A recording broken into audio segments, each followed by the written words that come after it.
안녕하세요.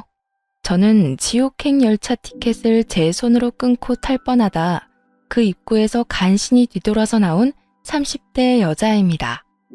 아직도 그때 그 결혼을 했더라면 어떻게 됐을까 하고 상상하곤 하는데 그때마다 치가 다 떨릴 정도로 몸서리가 다 처집니다. 몸서리가 다 처질 만큼 치가 떨렸던 저의 파혼 과정 한번 들어보실래요? 저와 남자친구는 3년을 연애한 사이였어요. 남자친구는 34살, 전 29살. 결혼을 생각해야 하는 나이였던 것도 맞지만 남자친구와 결혼 결정을 하게 된 것은 오직 나이만은 아니었죠. 3년이란 시간 동안 제가 봤던 남자친구는 다정했고 밝았으며 한결같았어요. 훗날 이런 남자가 내 아이의 아빠가 된다면 더없이 좋겠다는 생각을 하는 순간들이 많았고 그런 생각들이 짙어질수록 결혼이라는 단어가 낯설지 않게 느껴졌습니다. 그런 저의 생각들이 얼마나 잘못된 생각이고 크나큰 착각인지 알게 된 것은 그리 멀지 않은 어느 날이었죠. 저와 남자친구는 결혼 약속과 함께 식을 올릴 시기까지 생각하고 있었어요. 하지만 결혼 이야기가 오갈 당시 예비 시부가 오랜 지병으로 인해 돌아가시는 바람에 결혼은 자연스럽게 1년이 미뤄지게 되었어요.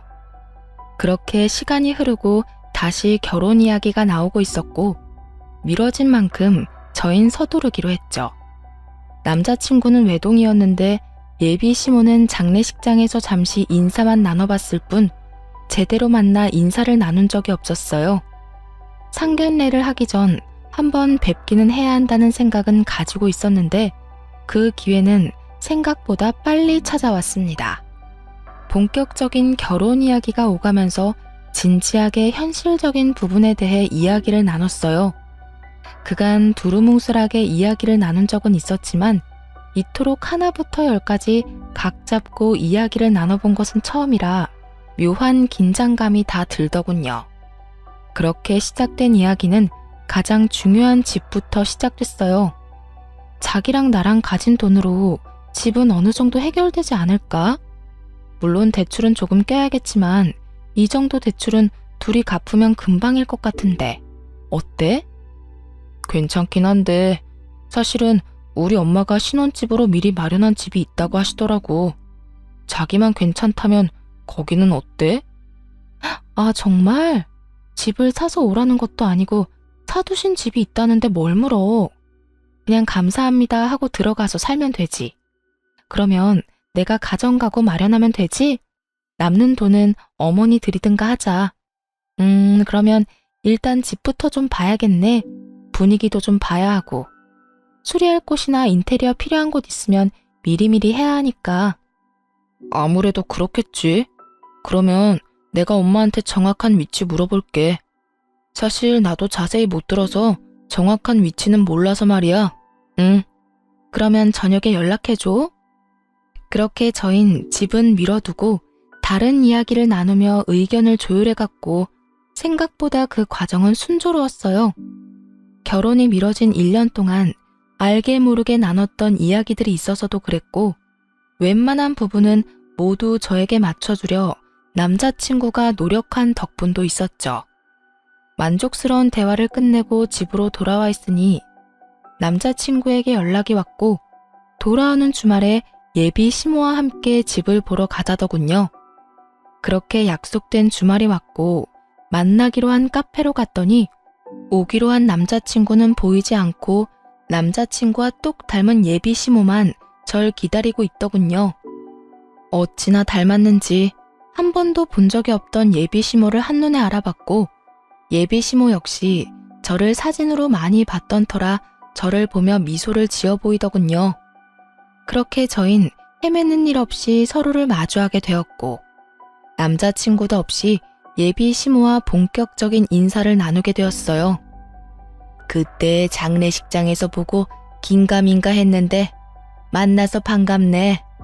사진보다 실물이 훨씬 예쁘구나. 아니에요.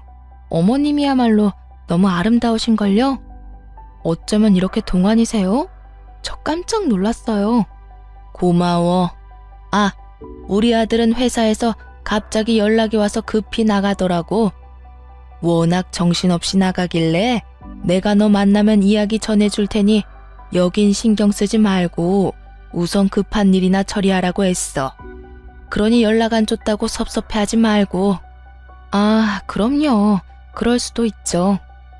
이렇게 칭찬으로 말문에 포문을 연 저희는 분위기를 좋게 이어나가려고 했지만 이따금씩 찾아오는 정막은 어쩔 수 없더군요. 또다시 찾아온 정막에 마른 침만 삼킬 때쯤 예비 시모는 곧잘 마시던 커피를 내려놓더니 먼저 말을 꺼내더군요.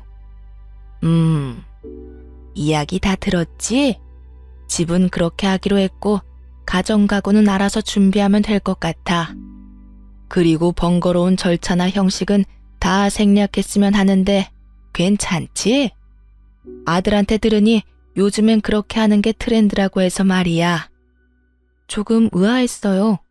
다 생략하는 게 좋겠다고 생각은 했지만 남자친구의 말론 아무래도 자신이 외동이라 엄마가 제대로 격식 차리고 싶어 할 수도 있다는 이야기를 들었던지라 그렇게 하는 것도 나쁘진 않겠다고 생각했거든요. 그런데 그런 예비 시모의 입에서 생략하자는 말이 나오니 의아할 수밖에요. 제가 의아함을 감추지 못하고 있으니 시모는 오해를 했는지 이런 말까지 하기 시작했어요. 아, 혹시 혼수가 부담스러우면 정말 최소한으로 꼭 필요한 것만 채워 넣어도 되니 너무 부담 가지지 마라. 살면서 필요한 게 있다 싶으면 내가 채워줄 테니. 아니에요. 저도 그간 모은 돈이 있어서 그 정도는 충분히 할 수 있어요. 마음만으로도 감사해요. 전 손사래까지 치며 아니라고 했고 예비 시모는 그런 저를 보며 인자한 미소를 보였어요. 그 후로도 많은 대화를 나눴고 전 생각보다는 예비 시모가 괜찮은 분 같다는 생각을 하며 신혼집으로 향하게 되었죠. 그런데 신혼집에 가까워지면 질수록 참 이상하더군요. 분명 남자친구와 제가 살게 될 신혼집으로 간다고 들었는데 예비 시모의 차는 남자친구의 집을 향해 달리고 있었으니까요. 이윽고 예비 시모의 차가 멈춰선 곳은 다름 아닌 익숙한 아파트의 지하 주차장이었어요. 제가 매번 남자친구를 기다렸던 아파트 입구였죠. 3,000세대가 넘는 아파트였는데 심지어 그 집과 같은 동에 살게 된다는 걸 깨달았을 땐 이게 무슨 상황인가 싶더군요. 일단 전 아무 말도 하지 않고 엘리베이터에 몸을 실었고 엘리베이터가 같은 층에 멈춰섰을 땐 당혹스러움을 감출 길이 없었습니다. 그런 제 표정을 본 시모는 걱정하지 말라는 말과 함께 이렇게 말하더라고요. 아, 무슨 생각하는 줄 알겠는데 같이 사는 건 아니니까 그런 걱정은 하지 마렴. 이렇게 말한 시모가 빙그르 웃으며 바로 옆집의 문을 여는데 솔직히 지금 뭐 하자는 건가 싶더라고요. 이건 거의 같은 집을 산다고 봐야 무방하지 않을까요? 같은 아파트, 같은 동인 것도 모자라 옆집이라는 사실을 정말 남자친구가 몰랐을까 하는 생각과 함께 이 난관을 어떻게 헤쳐나가야 하나 당황스럽기만 했죠. 사실 혼자 되신 지 1년밖에 되지 않는 예비 시모를 생각해 신혼집은 되도록이면 예비 시댁에서 가까운 곳에 마련하는 것도 괜찮겠다는 생각은 했었거든요. 하지만 그건 어디까지나 가까운 곳이지 이렇게 같이 살다시피 하는 곳은 전혀 아니었어요. 그렇게 정신을 차려보니 집 아니었고 도저히 표정 관리가 되지 않았던 저는 일단 화장실에 도망치다시피 들어와 버렸어요. 거울을 보니 제 표정이 정말 가관이더군요. 그 순간 배에서 익숙한 고통이 느껴지며 직감적으로 한 달에 한 번 걸리는 마법의 날이 시작됨을 알게 되었어요.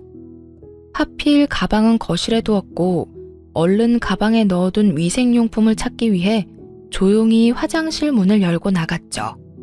거실 쪽 베란다에서 창밖을 바라보며 예비 시모가 통화를 하고 있더군요. 중요한 전화라 굳이 베란다에서 통화하나 보다 싶어 조용히 가방만 꺼내가려고 했는데 그 순간 아들이라는 단어를 듣고 저도 모르게 귀를 쫑긋 세우고 말았어요. 아들, 그렇지 않아도 집 보여주고 있어. 반응? 어쩌기는 뭘 어때? 내 생각대로 입이 찢어지게 좋아하고 있어. 뭐 집도 넓고 좋으니 자기가 안 좋아하고 배겨? 아파트 단지로 들어서고 난 후 입이 찢어지게 좋아하기는커녕 미소 한 번 보인 적이 없었는데 어떤 모습을 보고 저딴 이야기를 전하는지 모르겠더군요. 그 이야기만으로도 충분히 어이가 없는데 더 어이없는 말들이 제 귀에 들리기 시작했어요. 애까짓 게 시댁 옆이라고 싫어하면 어쩔 거야? 너희 결혼한다고 진작 소문 다 나지 않았니? 그래, 그러니까. 그렇게 소문 다 난 마당에 파혼이라도 해봐라. 누구 손해일 것 같아? 남자는 아무 문제 없어도 여자는 그렇지도 않아. 온갖 추잡한 소문은 다 끌어안고 살아야 할 텐데 자기가 결혼 안 하고 배기겠어? 아우, 그리고 아들, 넌 도대체 눈이 어디 달린 거니? 여자 보는 안목 좀 키울 순 없어? 이 엄마는 얼굴 보고 깜짝 놀랐다. 명색에 우리 집 며느리 된다는 애 꼴이 그게 뭐야 도대체? 생긴 거는 꼭 여우처럼 생겨서는 입고 온 옷, 손에 쥔 가방, 신고 있는 신발까지 뭐 하나 제대로 된 것이 없던데? 걔 어느 정도 사는 집 애는 맞아. 그런데 왜 그렇게 후줄근하게 다녀? 엄마 창피해서 혼났어. 놀라움의 연속이었지만 이 정도에서 끝이 났다면 제가 이곳에 사연을 보내는 일은 없었겠죠. 네, 예비 시모의 말은 이것이 끝이 아니었어요. 입이 제대로 풀린 시모는 가쁜 숨을 고르더니 또다시 한바탕 쏟아내기 시작하더군요. 네가 좋다고 하니 일단 결혼은 허락하는데 1, 2년 여기서 살다가 합가하겠다고 한 약속이 있지 마라. 그때 되면 내가 무슨 이유를 갖다 붙여서라도 합가시킬 거니. 저의 꼴을 보아하니 훗날 태어날 우리 손주 교육이나 제대로 시키겠나 싶어서 그래. 그것뿐이겠니? 우리 손주도 자기처럼 없어 보이게 입히고 키울 거 아니야. 내가 그 꼴을 어떻게 보니? 그러니 너도 그런 줄 알고 그때 가서 군말할 생각도 하지 마. 일단 네 말대로 맨몸으로 와도 아무 상관없다는 식으로 말도 흘렸고 분위기도 좋게 만들어놨으니 결혼해서 저 물건 꽉 잡고 산다는 약속이나 지켜. 아, 그리고 내가 어떤 시집살이를 시키든 상관하지 않겠다는 약속도 잊지 마려무나. 그 약속 믿고 결혼 허락한 거니까. 휘몰아치는 말들을 들으며 전 어찌해야 할 바를 몰랐고 정신을 차려보니 예비 시모와 헤어지고 저의 집 제 방이더군요. 전 이해가 되지 않았어요. 제가 무슨 잘못을 했다고 저를 그리 미워하는 건지. 아니, 애초에 장례식장에서의 그 짧은 만남을 제외하곤 인사한 건 오늘이 처음이었는데 제 모든 것이 싫다고 할 만큼 미움받을 틈이 있었나 싶더군요. 전 곱씹고 또 곱씹어도 저에겐 어떤 잘못도 없었고 생각하고 또 생각해도 이건 아니라는 생각이 강하게 들었어요. 그렇게 한참을 생각에 잠겨 있는데 엄마가 조심스럽게 제 방으로 들어오더라고요. 걱정이 가득한 표정의 엄마. 당연했어요. 집을 보고 오겠다며 신나서 나간 딸이 넋이 나간 것도 모자라 잔뜩 굳은 표정으로 돌아왔으니 말이에요. 딸, 오늘 집 보고 온다더니 무슨 일이 있었던 거야? 아무리 남자친구와 제가 하는 파혼이라 할지라도 혼자 할 결정은 아니라는 생각이 들었던 저는 제가 듣고 본 모든 사실을 엄마에게 말해주었고 제 말을 다 들은 엄마는 격분하기 시작했어요. 아니 뭐 그런 집구석이 다 있어? 어떻게 된 집구석이면 결혼을 하기도 전에 남의 집 귀한 딸을 합가시킬 계획까지 세우고 있냐고. 뭐? 시집살이? 자기가 뭔데 내 딸한테 시집살이를 시켜? 그니깐 나도 깜짝 놀랐어. 카페에서 이야기 나눌 때까지만 해도 전혀 그런 사람이 아니었거든? 그런데 남자친구랑 통화하면서 그런 말을 하는데 순간적이지만 같은 사람이 맞나 하는 생각까지 들었어. 그 애미의 그 아들이란 말이 이런 경우에 쓰는 말인가 보다. 자기 엄마가 그런 생각을 하면 뜯어말릴 생각을 해야지. 한 가정의 가장이 되겠다는 놈이 좋아서 같이 짝짝꿍하는 꼴이라니. 너 이 결혼 안 할 거지? 아무리 생각해도 아닌 것 같아. 그래, 이혼보단 파혼이야. 요즘 세상의 파혼은 흠도 아니야. 동거하다 찢어지는 사람들도 수두룩인 세상에 파혼이 무슨 흠이나 되겠어? 알고 있어. 그런 걱정은 하지도 않았고. 그래. 아휴, 파혼할 때 하더라도 상견례 자리는 마련해. 그 뻔뻔한 여자 얼굴은 한번 봐야겠으니. 파혼까지 하는 마당에 굳이? 왜 그런 시간 낭비를 해야 해? 시간 낭비되지 않게 알찬 시간 보내고 올 거니까 넌 잔말 말고 자리나 마련해. 그 순간 엄마의 눈은 반짝이고 있었고 전 엄마의 말대로 상견례 약속까지 잡게 되었어요. 상견례 날이 다가오고 모든 사실을 전해들은 아빠가 역정을 내며 그 집구석 박살을 내버리겠다고 한바탕 난리가 났더랬죠. 딸바보 아빠가 제 앞에서 그렇게 화낸 걸 본 적이 없었는데 엄마의 눈빛에 다시 순한 양이 되어선 엄마와 저만 상견례 자리로 향하게 되었죠. 아빠가 참석하지 않은 사실을 당일에야 알게 된 예비시모는 눈에 보일 정도로 인상을 찌푸리고 있었지만 그 온화한 말투는 잃지 않고 있더군요.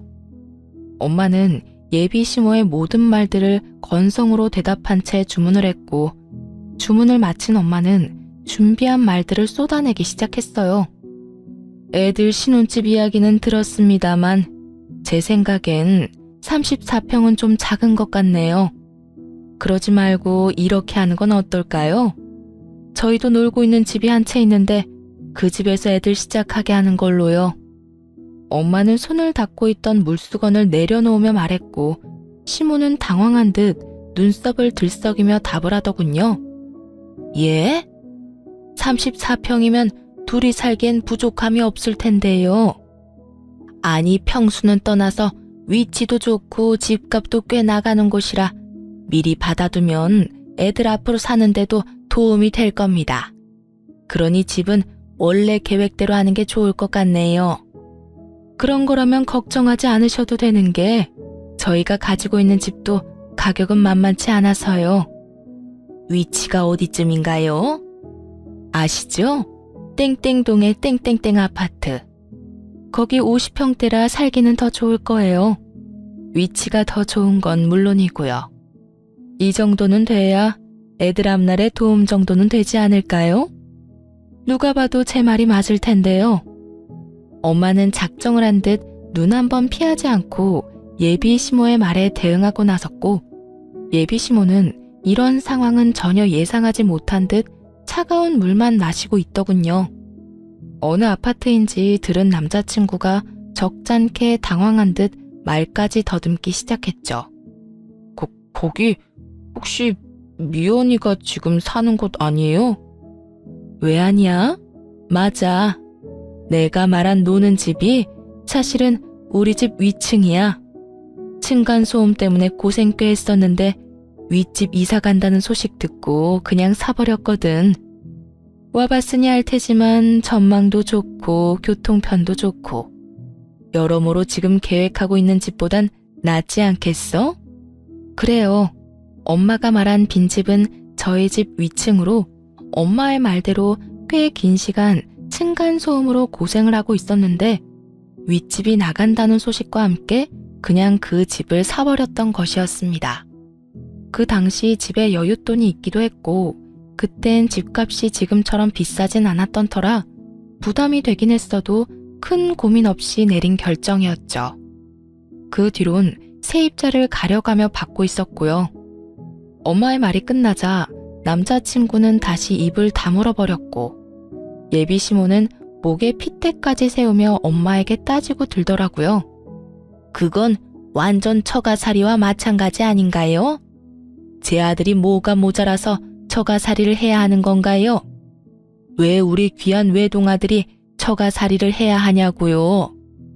목에 핏대까지 세우며 노발대발하는 예비시모와는 달리 엄마는 무서울 정도로 평정심을 유지하며 말을 했어요. 자식이 하나든 둘이든 기약인 매 한 가지인데 왜 우리 딸은 그딴 집에서 살게 하려고 했나요? 시집살이나 다름없는 그딴 집에서 말이지요. 엄마의 말에 예비 시모는 코웃음을 치며 이렇게 말하더군요. 그거야 남자하고 여자하고 같나요?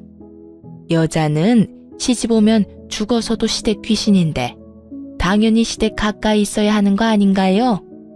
그리고 양가 부모님 다 계시는 그쪽 상황과는 달리 전 작년에 애아빠도 떠나보내고 저 혼잔데 그 정도 욕심 정도는 좋게 봐주실 수도 있잖아요. 예비 시모는 말이 끝나자 남자친구는 머리를 긁적이며 자기 엄마 편을 들고 나서더라고요. 그래요, 장모님. 아버지 돌아가신 지도 얼마 안 돼서 한동안은 제가 가까이에서 지내고 싶어요. 그러니 조금만 이해 부탁드립니다. 제가 장모님 소중한 딸 귀히 여기고 아끼며 잘 살겠습니다. 귀히 여긴다는 말을 듣고 있는데 저도 모르게 피식 웃음이 터져나오고 말았어요. 귀히 여겨? 한동안? 너는 한동안이 한평생이야? 1, 2년만 살다가 너희 집으로 합가할 거란 말은 왜 쏙 빼? 내가 싫든 좋든 무조건 합가할 계획까지 다 세웠잖아. 그게 무슨 말이야? 합가라니. 그런 계획은 세운 적도 없고 생각해 본 적도 없어. 뻔히 다 알고 있는데 절대 아니라고 발뺌을 해대는 남자친구를 향해 무서운 표정을 한 엄마가 또박또박 큰 소리로 말했어요. 절대 아니라고 하니 우리가 말하는 집에 들어와서 살아도 상관없지. 사돈 될 집이나 남편 될 놈이나 하고 있는 꼴을 보니 내가 안 되겠다 싶어서 그래. 가진 건 쥐뿔도 없으면서 거치장 하는 데만 정신이 팔려서는 내가 딱 보아하니 지방 거덜내는 건 시간 문제일 것 같아서 그래. 아, 그리고 앞으로 태어날 손주도 걱정이지. 그딴 집에서 애 교육이나 똑바로 하겠어? 아무래도 걱정되어서 내가 옆에다 끼고 키워야지 원. 둘은 익숙한 말을 그대로 돌려받은 후에야 비로소 그때 제가 듣고 있었던 걸 눈치챘더라고요. 남자친구는 안절부절 못하고 제 눈치를 살피는 반면 시모는 붉어진 얼굴로 저를 쏘아보며 묻더군요. 다 들었던 거니? 네, 공교롭게도 다 들어버렸네요. 시집살이를 호되게 시킨다는 말까지 다 들어버렸는데 어쩌죠? 전 추후도 그 호되다는 시집살이를 당해줄 생각 따위는 없어서요. 이 흉한 년, 어디서 보고 배운 것 없이 남의 통 하나 엿들어? 하여튼 이래서 가정교육이 중요하다니까. 예비 시모는 욕설까지 섞으며 저에게 화를 내기 시작했고 그런 모습을 그냥 두고 보고만 있을 저희 엄마가 아니었습니다. 생긴 대로 논다더니 천박하게 생겨서는 말하는 꼴도 생긴 그대로네. 어디선 연자를 입에 올려? 뭐? 천박? 너 말 다 했어? 난 더는 당신 같은 천박한 사람이랑 말 섞고 싶지 않은데 어쩌지? 너 이제 어떻게 할 거야? 내 딸이랑 결혼할 거야 말 거야? 엄마는 궁시렁대고 있는 예비 시모를 무시한 채 남자친구에게 물었고 우물쭈물 눈치만 살피던 남자친구는 고개를 푹 숙인 채 이렇게 말하더군요. 장모님 뜻에 따르겠습니다. 예상치 못한 답변에 예비 시모와 저는 놀라 남자친구를 바라보고 있는데 엄마는 이런 답을 예상했다는 듯 피식하고 웃어버리시더라고요. 놀란 것도 잠시 예비 시모는 남자친구를 붙잡고 닥달하기 시작했고 남자친구는 여전히 고개조차 들지 못하고 있었어요. 네가 어떻게 그런 결정을 내릴 수가 있어? 네가 어떻게 나한테 이럴 수가 있냐고? 그러면 어떻게 해? 엄마한텐 미안하지만 나 미연이 정말 많이 사랑한다는 말이야. 이 결혼 꼭 하고 싶어. 그러니까 엄마가 이해 좀 해줘. 미안해. 상황은 흥미롭게 흘러갔고 엄마는 여전히 얼굴에 미소를 띠며 저에게 결정권을 넘겨주더군요. 미연아, 이제 네가 결정해. 네 남자친구는 자기 엄마를 등지는 한이 있어도 너랑 결혼을 하겠다는데 넌 어떻게 하고 싶어? 그제야 엄마의 알찬 시간을 보내게 해주겠다는 말이 이해가 되며 제 얼굴에도 미소가 걸리더군요. 전 엄마와 마찬가지로 얼굴에 미소를 띠며 주저없이 대답했어요. 파혼하고 싶어. 난 저 인간이랑 결혼할 생각 전혀 없어. 내가 미쳤어? 지옥길이 분명한데 알면서도 발을 담그게? 진심이었습니다. 그 당시 두 얼굴을 가진 예비 시모도 싫었지만 사실 제일 괘씸한 건 남자친구였거든요. 모든 사실을 알고도 나를 속이고 결혼하려던 남자친구는 도저히 용서도 되지 않을 뿐더러 한 번 한 거짓말이 두 번, 세 번은 못하겠냐고요. 시집살이 시키려는 시모와 온갖 거짓말로 엄마 편만 들여는 남편의 모습이 뻔히 그려지는데 제 앞날을 알고도 파혼을 선택하지 않을 이유는 없더라고요. 자기야, 파혼이라니. 우리 3년이나 만났어. 그런데 이제 와서 이런 일로 무슨 파혼이야? 내가 자기 뜻대로 다 한다니까. 그러니까 제발 마음 한 번만 돌려줘. 야, 돌리긴 뭘 돌려? 이딴 년 나도 싫다. 감히 어디서 네가 뭔데 내 아들한테 파혼을 운운해? 내가 뭐긴 뭐예요? 이 파혼의 당사자죠. 그러니까 아줌마보단 내가 파혼을 입에 올리는 게 좀 더 당연한 일이 아닐까요? 그리고 아줌마, 나도 싫어요. 나도 아줌마같이 몰상식한 사람이 내 시어머님이 되는 거 죽기보다 끔찍하다고요. 뭐? 아줌마? 끔찍해? 너 지금 말 다 했니? 다 하진 않았는데 그만하려고요. 더 해봤자 뭐하나 싶고 더 해봤자 내 입만 아픈 일 아니겠어요? 인연이? 이윽고 흥분이 최고조에 다다른 예비시모는 제 얼굴에 물을 부어버리더군요. 차가운 물이 제 얼굴을 적시고 물이 한 방울씩 뚝뚝 떨어지던 그때 이때껏 단 한 번의 흥분도 하지 않고 평정심을 유지하던 엄마가 그 자리에서 벌떡 일어나 똑같이 물을 끼얹으며 소리를 질렀어요. 이 미친 여자가 기어코 내 딸한테? 이 여자가 어딜 감히? 너 미쳤어? 미친 건 너지. 어디 내 딸한테 물을 끼얹어 물을. 내가 생각 같아선 오물이라도 끼얹고 싶은데 화장실이 멀어서 참는 줄 알아. 엄마는 제 손을 잡은 채 그 자리를 박차고 나와버렸고 전 그렇게 파혼을 하게 되었습니다. 그 뒤로 남자친구였던 인간에게서 가끔 자니? 라는 소름 끼치는 연락이 오곤 했지만 그 연락이 2번이 넘어갈 무렵 차단을 함으로써 연락은 오지 않았죠. 그 대신 그놈이 집으로 찾아오기 시작하더라고요. 대꾸도 하지 않으면 찾아오지 않겠거니 했는데 끈질긴 전 남자친구 놈은 하루 이틀도 아닌 일주일을 찾아오더군요. 그쯤 되자 지긋지긋한 것을 넘어 미칠 지경이더라고요. 1초도 마주하고 싶지 않은 인간이 하루 중 제일 기쁜 저의 퇴근길을 망치고 있었으니까요. 일주일을 넘기던 날, 전 이대로는 안 된다는 생각이 들었고 제 팔을 붙잡고 매달리는 전 남자친구를 마지막으로 상대해 주기로 결심했죠. 할 말 있으면 빨리 해. 나 피곤하니까. 미연아, 드디어 내가 보이는 거야? 나한테 다시 기회 주는 거야? 기회를 주는 게 아니라 다신 찾아오지 말라고 마지막으로 들어주는 거야. 그러니 할 말 있으면 빨리 해. 미연아, 우리 정말 이렇게 헤어질 거야? 정말 이대로 끝낼 거야? 그러니까 제발 찾아오지 마. 부탁이야. 그 순간 갑자기 무릎까지 꿇고 애걸복걸하며 지저분하게 굴더라고요. 그래서 저는 당장 그 사람 엄마에게 전화를 걸었어요. 어머, 네가 웬일이니? 나한테 전화를 다 하고. 행여나 잘못했다고 빌 생각이면 하지 말거라. 네가 이제 와서 울고불고 빈다 해도 난 너 받아줄 생각 없다. 저도 그럴 생각은 없고요. 얼른 와서 그 잘난 아들 좀 데리고 가세요. 어딘지는 알죠?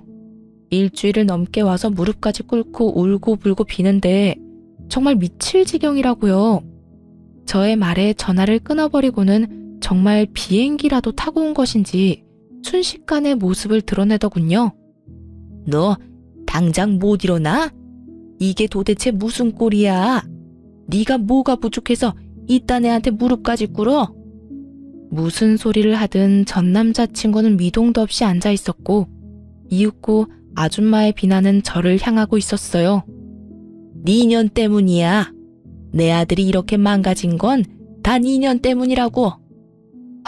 제가 정말 단 하나도 이해가 되지 않아서 그러는데 왜 이 모든 게 내 탓이 되는 걸까요?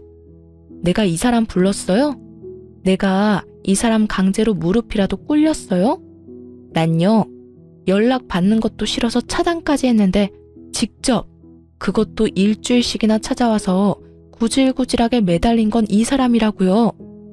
인연이 오늘 너 죽고 나 죽자. 내가 너 오늘 가만 안 둘 거야. 온갖 고상이란 고상은 다 떨어대던 전 예비시모는 고함을 지르며 제 머리채를 휘어잡았고 파혼도 했겠다.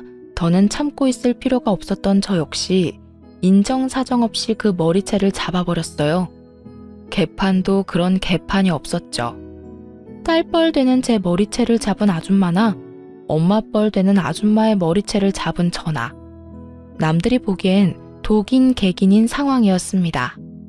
몸으로 번져버린 저희의 싸움에 전 남자친구가 일어나 말려봤지만 흥분한 두 여자를 뜯어내기엔 역부족이었고 계속된 싸움에 결국 집에 있던 엄마까지 뛰어나오게 되었어요.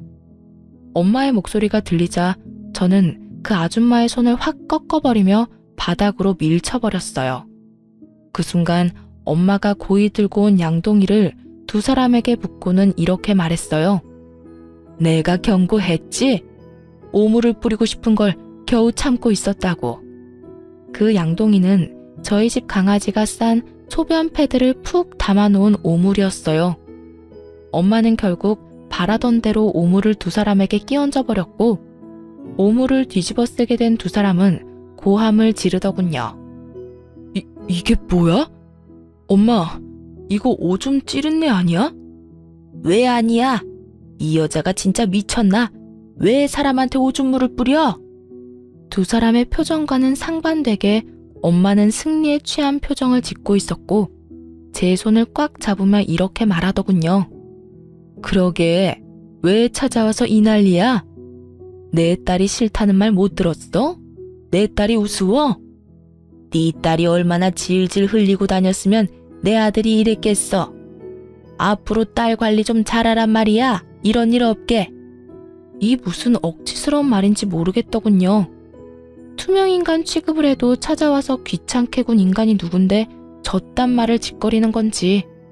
입으로 나온다고 해서 다 말이 아니란 걸 그날 처음 알았지 뭐예요?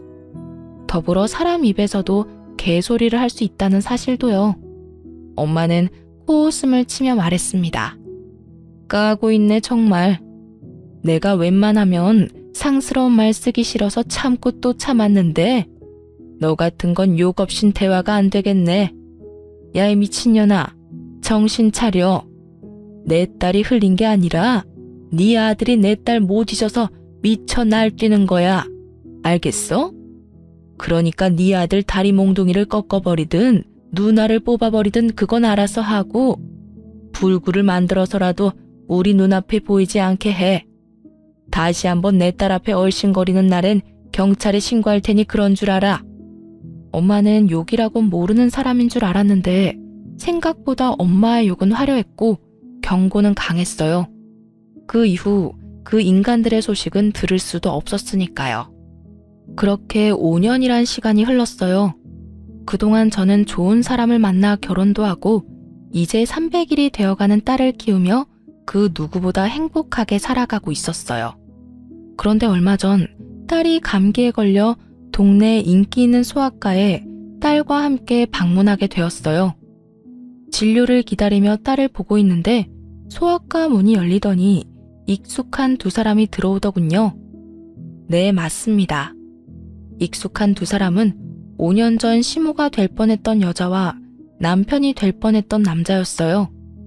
두 사람은 100일이 갓 넘어 보이는 아기와 함께였는데 표정이 좋아 보이진 않더라고요. 사실 지금의 남편과 결혼할 때 딱 한 가지 고민이 있었어요. 그 사람이 신혼집으로 본인이 살던 집에서 시작하자고 말했는데 하필이면 예전 제 시댁이 될 뻔했던 집과 정말 가까웠거든요. 하지만 설마 마주칠까 하는 마음이 있기도 했고 마주친다 한들 이미 끝난 사이인데 무슨 상관이냐 싶어 고민 끝에 그냥 살기로 한 것이었는데 다른 곳도 아닌 소아과에서 마주칠 줄은 꿈에도 몰랐던 거죠. 두 사람은 저를 발견하지 못한 듯 서로에게 언성을 높이며 대화를 하고 있더라고요. 이게 뭐야?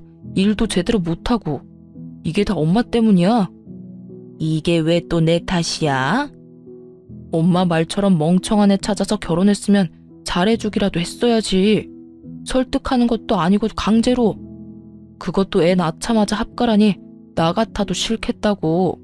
거기에다 출산한다고 몸도 성치 않는 사람 그렇게 쥐잡듯이 잡으니 걔가 안 도망가고 버텨? 나라고 그럴 줄 알았겠니? 애도 낳았겠다. 애 위해서라도 참고 살 줄 알았더니 그리고 말은 바로 해라. 멍청하기는. 멍청한 애가 이혼할 때 위자료를 그렇게나 뜯어간다니? 애도 딱 주고 가는 거 봐. 보통 내기가 아니라고. 넌 어떻게 그딴 애를 데리고 와서는 아휴 너 때문에 이 나이에 이게 무슨 고생이야? 누구 탓을 하는 거야 지금?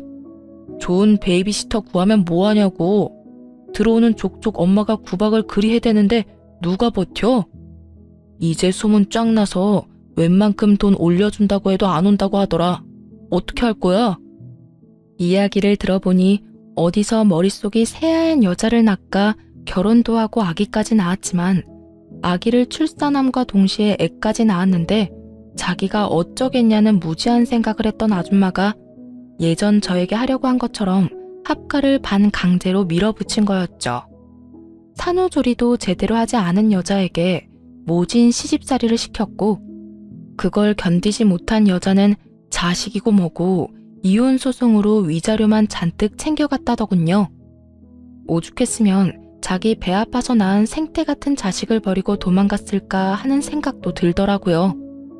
제가 보기엔 누구 하나 잘난 사람이 없는데 뭘 그리 따지는 것인지 이해가 되지 않기도 했고요.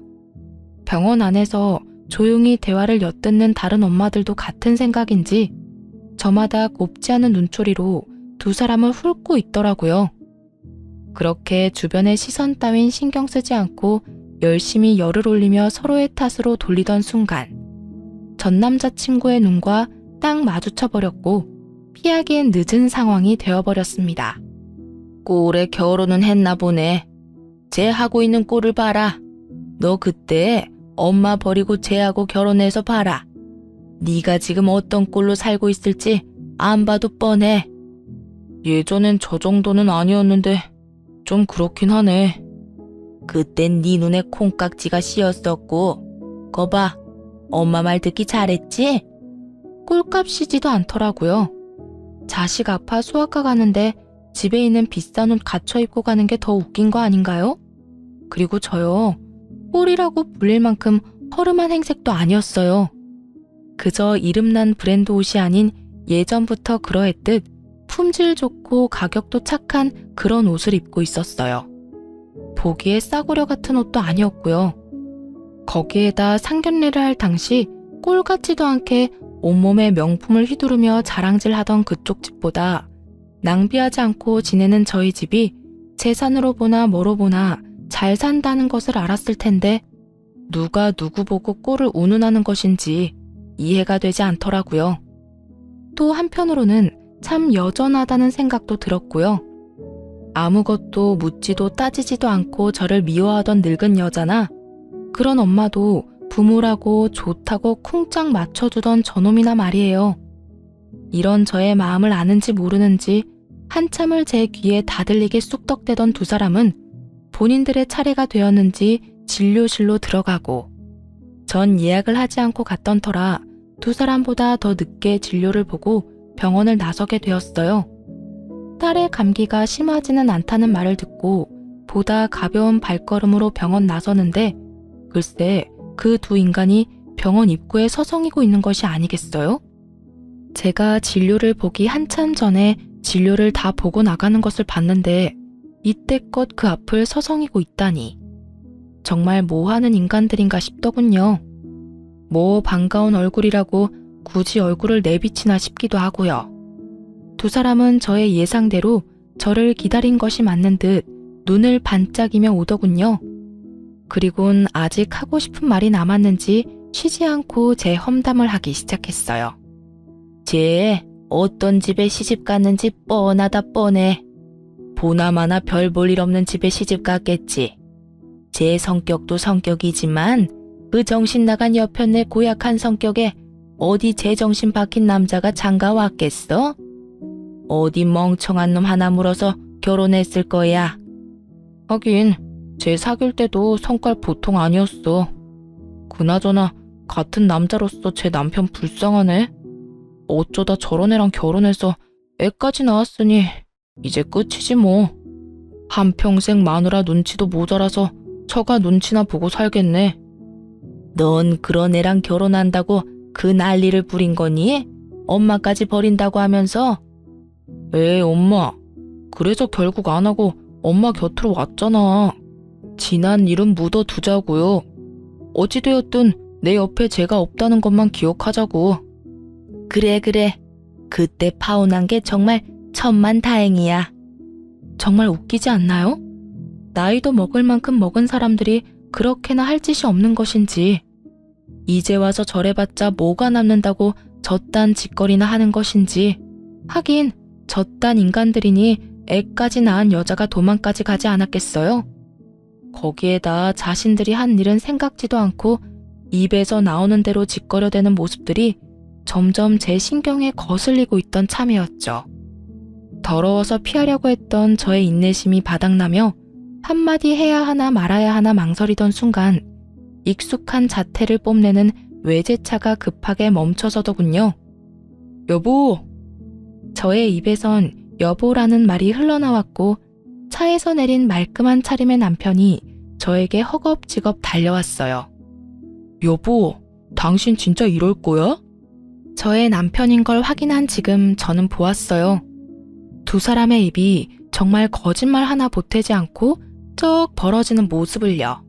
어느새 차에서 내린 남편은 걱정스러운 눈빛으로 제 앞에 서 있었고 저는 출근한 사람이 여기 왜 있나 싶었어요. 응? 내가 뭘? 무슨 일 있어? 여긴 어떻게 왔어? 무슨 일 있지?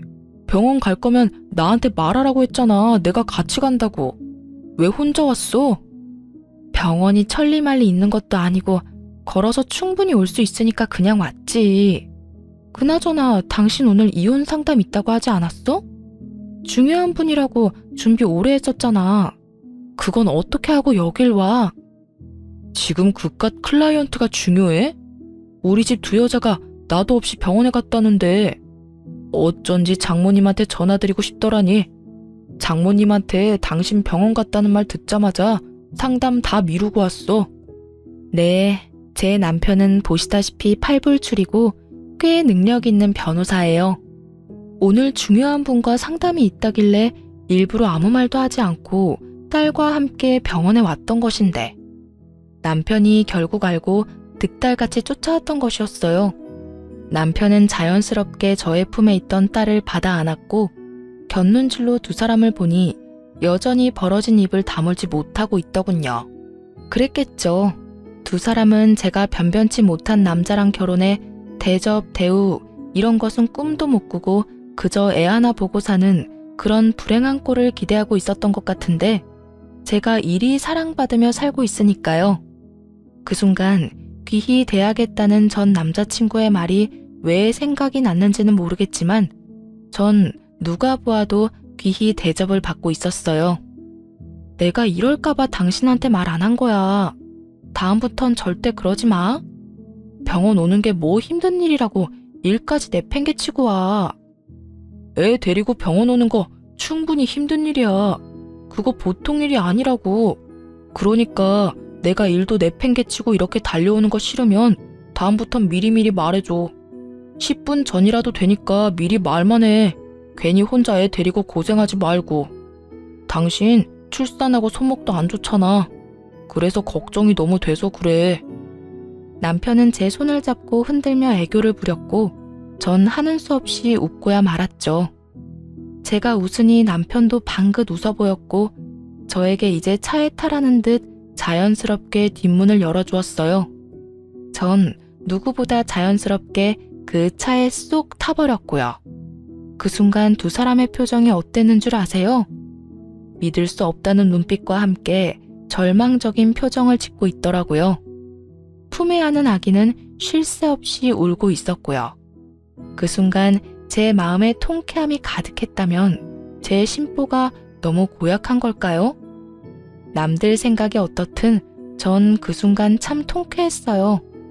그렇게 사람 면전에 두고 온갖 무시와 핀잔을 해대더니 실상은 전 이렇게 사랑받고 있고 입이 마르도록 욕하던 그 꼴이 자신들이 처한 꼴이었으니까요. 그렇게 차에 탄 제가 통쾌함에 미소 짓고 있는데 남편이 차에 타려고 문을 열며 이렇게 외치더라고요. 안 되겠어. 우리 당장 차 한 대 더 사자. 당신 타고 다닐 차 있어야겠어. 아니면 이 차 줄까? 이 차 탈래? 이렇게 저의 팔불출 남편은 자신도 모르는 사이에 저의 복수의 마침표를 찍어주었어요. 전 이런 팔불출 남편과 아주 행복하게 잘 살고 있습니다. 남편은 앞서 말했듯이 저에게 다정하고 혹여나 제 손에 가시라도 박히는 날엔 저보다 더 아파해주는 그런 남자예요. 이런 남편이 무엇보다 좋았던 것이 있었는데요. 그건 바로 부모님을 존경한다는 것이었어요.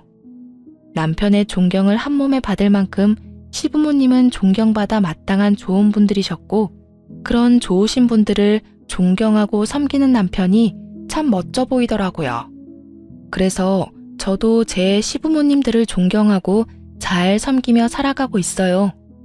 남편은 시부모님을 존경하는 만큼 저희 부모님께도 바쁜 시간을 쪼개고 쪼개 잘하려고 노력해 주더라고요. 가끔 저러다 잘못되겠다는 생각이 들 정도로 하루 24시간을 참 바쁘게 사는 사람인데 그런 사람이 저희 부모님까지 잘 챙겨주니 진심으로 고맙다는 마음이 들더군요. 저야말로 정말 똥차 가고 나면 벤츠 온다는 바람직한 예가 아닐까 싶네요. 근래엔 1년에 한 번씩은 시부모님과 친정 부모님을 모시고 여행을 다니곤 하는데 이 행복이 영원했으면 좋겠다라는 생각이 들 정도로 행복해요. 혹시나 저처럼 결혼을 앞두고 이건 아니라는 생각으로 결혼을 망설이고 계신 분들께 말씀드리고 싶어요. 모든 사람이 나와 퍼즐 맞추듯 맞춰질 순 없더라도 최소한 나와 맞춰지려고 노력은 해야 답이 있지 않겠어요? 전 도저히 맞춰지지 않는 사람이 시어머니가 될 뻔했던 사람이고 그렇기에 파혼을 하고 지금껏 이 선택을 후회하지 않습니다. 해볼 때까지 해봐야 후회가 없다는 말도 있던데 그 말도 틀린 말도 아니죠. 하지만 저처럼 굳이 구렁텅이란 걸 뻔히 알면서 내 발 더럽혀가면서까지 그 구렁텅이에 발을 담가볼 필요가 있을까요? 선택은 그 갈림길에 서 있는 분들의 몫이겠지만 저로서는 고개가 내저어지네요. 하여튼 모든 분들이 현명한 선택을 하시길 바라며 저의 긴 사연 들어주신 모든 분 감사합니다. 좋은 하루 되세요.